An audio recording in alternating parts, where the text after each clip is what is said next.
Bonjour à toutes et à tous, je vous accueille aujourd'hui chez eBugs, boutique spécialisée dans l'élevage des insectes et des arthropodes en mini terrarium.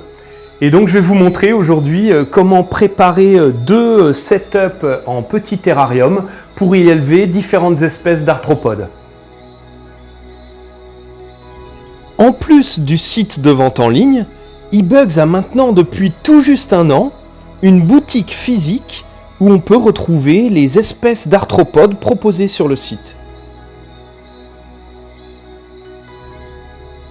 Différentes espèces de phasmes, comme ce phasme-feuille géant qui n'est pas encore à l'âge adulte.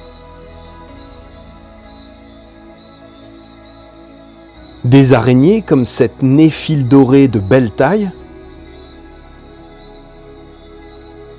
De nombreux coléoptères, ici une grande cétoine.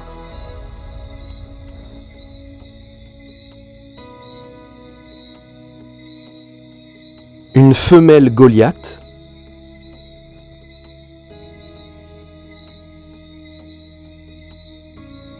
Ici des carabes d'Afrique du Nord.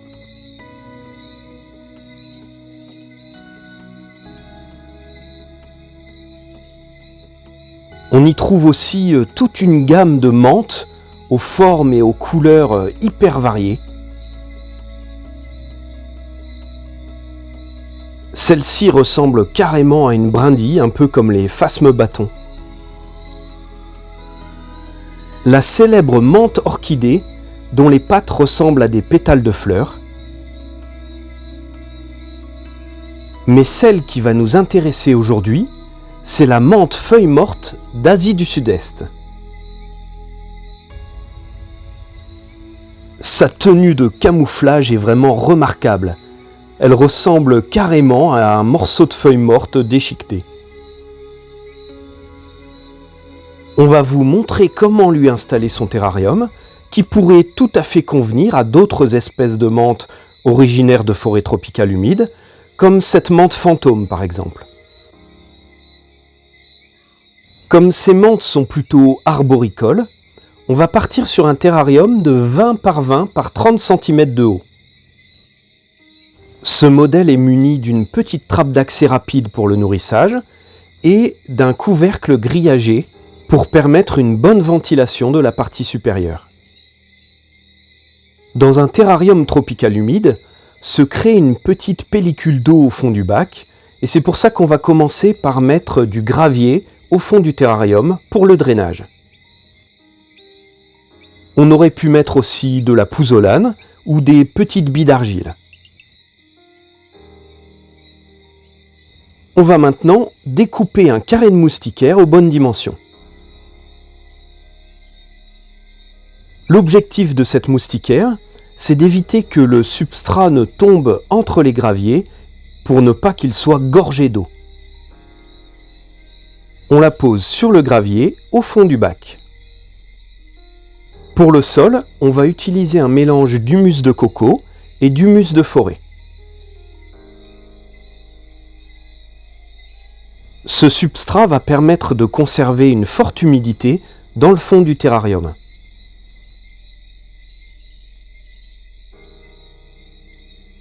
Il devra être toujours humide, mais jamais détrempé. Pour ce terrarium, on va essayer d'aménager un décor central pour avoir une vue à 360 degrés. Comme notre menthe est arboricole, je suis allé en forêt récupérer des branches et des morceaux de bois mort.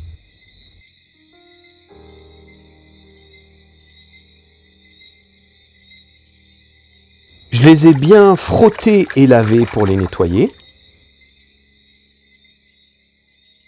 Et puis, comme ces éléments de décor ne sont pas trop volumineux, je vais pouvoir les désinfecter en les passant 5 minutes au four à micro-ondes. En fait, c'est la première fois que je désinfecte mes éléments de décor, mais comme là je vais les utiliser chez eBugs, je voudrais surtout pas prendre le risque d'amener des acariens ou d'autres parasites dans leur terrarium. J'ai vu aussi que certains désinfectent au four ou au congélateur. On va maintenant placer notre branche tortueuse dans le terrarium. L'objectif est d'offrir un support pour que notre menthe puisse grimper.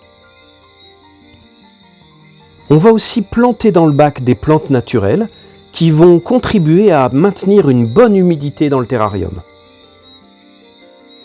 Ici, on a choisi des pothos qui sont des plantes super résistantes, mais on aurait pu aussi choisir d'autres variétés.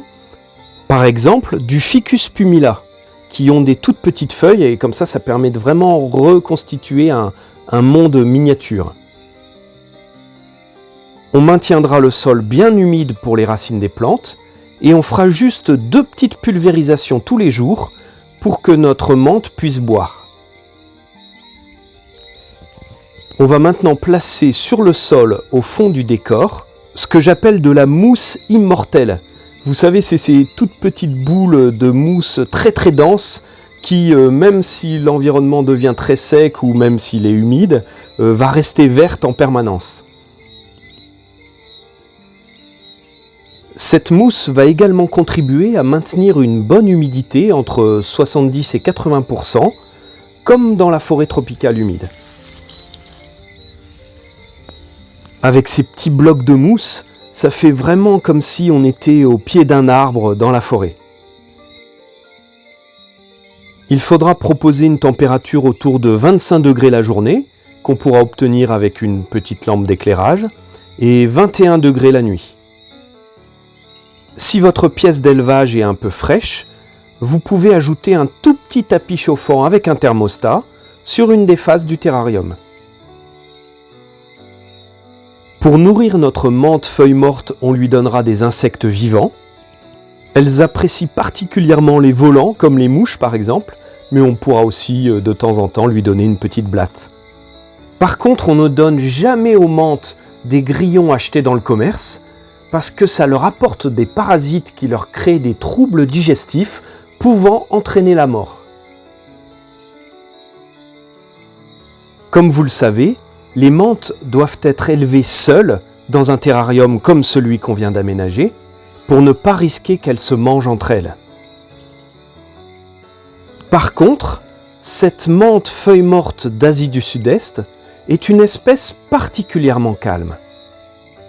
Du coup, il est possible de l'élever en communauté, dans un terrarium bien plus grand, bien sûr, un 45 par 45 par 60 cm de haut par exemple, dans lequel on pourra mettre plusieurs individus. Bien sûr, il faudra bien les nourrir pour éviter le cannibalisme. Pour ce qui est de la reproduction des menthes, les mâles arrivent à l'âge adulte avant les femelles d'une même portée. Du coup, il faudra soit acquérir des mâles plus jeunes, soit ralentir les mâles, c'est-à-dire les conserver dans un terrarium avec une température un peu plus fraîche et les nourrir un peu moins. On va maintenant vous présenter d'autres invertébrés. Voici l'iule géant africain. Pour se protéger, ce mille-pattes a le réflexe de se mettre en boule. Mais si on ne le brusque pas, il va rapidement se déployer et explorer son environnement. Il peut mesurer jusqu'à 25 cm. On l'a mis ici dans notre petit terrarium de forêt tropicale pour vous montrer que c'est également dans ce type d'environnement qu'il évolue, avec les mêmes températures et une humidité forte de 80%. Mais c'est vraiment juste pour vous tourner quelques images, parce qu'il lui faudra un terrarium beaucoup plus grand. De plus, même s'ils montent volontiers sur les branches, ce sont quand même des animaux des sous-bois qui vivent sur le sol forestier légèrement humide. Il en existe de très nombreuses espèces, dont certaines un peu plus petites, qui du coup accepteront un plus petit volume. Mais pour du gigas, il faudra au moins un terrarium de 60 par 45 par 45 cm, voire bien plus si on veut pouvoir y mettre plusieurs individus. D'autant que c'est un animal qui aime vivre en groupe, d'ailleurs dans la nature on peut en trouver jusqu'à 35 individus au mètre carré. Il faudra mettre au fond du bac une épaisse couche de substrat d'au moins 10 cm dans lequel nos yules pourront s'enterrer pour muer. Cette litière sera composée d'humus de forêt, de feuilles mortes, des feuilles de chêne par exemple, et puis du bois pourri blanc dont ils vont se nourrir puisque ce sont des détritivores. Ici, chez eBugs, nos 1000 pattes sont élevées avec des escargots géants dans le même grand terrarium. Pour la décoration, on pourra ajouter un peu de mousse et puis des branches et des plantes. On peut aussi mettre une coupelle de nourrissage avec des fruits, des légumes, des champignons et de la beetle jelly. Pour l'entretien, on pourra aussi ajouter dans le bac des colamboles et des cloportes. On va maintenant vous proposer d'autres arthropodes qui, eux, pourraient être élevés dans notre petit terrarium tropical humide. Je vous présente l'araignée gladiateur. Elle a une technique de chasse super originale. Au lieu de tisser une toile statique, elle jette sur sa proie un filet adhésif. Elle l'entoure ensuite en serrant très fort pour l'étouffer. Ses deux énormes yeux lui donnent un air terrifiant. Avec une température autour de 25 degrés la journée, 20 degrés la nuit et une humidité à 70%, notre petit terrarium sera parfait pour elle. On ajoute quelques branchages parce que cette araignée chasse généralement suspendue en l'air avec son filet élastique maintenu entre ses pattes. On lui donnera des insectes adaptés à sa taille comme des grillons ou des petites blattes. Mais l'insecte incroyable qu'on a finalement choisi de maintenir dans ce terrarium, c'est le criquet cuirassé d'Afrique. Il est spectaculaire avec ses grosses épines sur son pronotum. L'humidité de notre terrarium à 70% et les températures de 25 degrés la journée et une vingtaine de degrés la nuit lui conviendront parfaitement. Ce criquet géant d'Afrique est omnivore. On lui donnera des fruits, des légumes, de la beetle jelly, mais il faudra également lui apporter des protéines, c'est-à-dire des vers de farine, des grillons, des petites blattes. C'est aussi pour cette raison qu'il faudra l'élever seul ou alors dans un beaucoup plus grand bac. Dans la nature, ses puissantes mandibules lui permettent de couper l'herbe ou même de déchiqueter la charogne. Pour terminer, chez eBugs, il propose aussi de tout petits terrariums en verre cubique de 10 cm de côté, avec un grillage fin sur le dessus, dans lequel on va pouvoir élever de toutes petites araignées sauteuses. Je commence par placer dans ce minuscule terrarium un morceau de bois, support particulièrement apprécié par les femelles pour pondre, et puis un peu de mousse pour garder l'humidité. Cet habitat sera parfait pour héberger une petite araignée sauteuse Pheidipus. L'intérêt d'un tout petit terrarium confiné est qu'elle pourra trouver plus facilement sa nourriture. On la nourrira avec des tout petits insectes en privilégiant les proies volantes comme des drosophiles. Elle ne va pas tarder à se construire un petit nid de soie pour dormir la nuit. Le mâle est noir avec des taches blanches et des chélicères bleu-vert métallique. La reproduction de cette espèce est facile. Il faudra toujours mettre le mâle chez la femelle et pas l'inverse. Ces araignées sont vraiment trop mignonnes avec leurs petites pattes velues. Les mâles mesurent entre 1 cm, 1 cm et demi, les femelles jusqu'à 2 cm.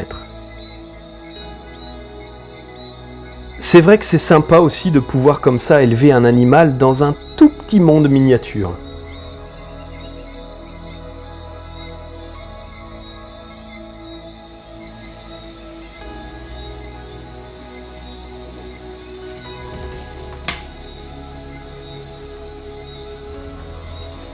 Et voilà, c'est la fin de cette vidéo.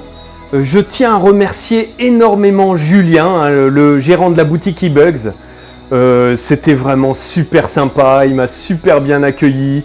En plus, les nouvelles espèces d'invertébrés qu'il nous a fait découvrir, j'ai trouvé ça super intéressant. Hein, c'est vrai que c'était des animaux pas forcément très courants en terrario.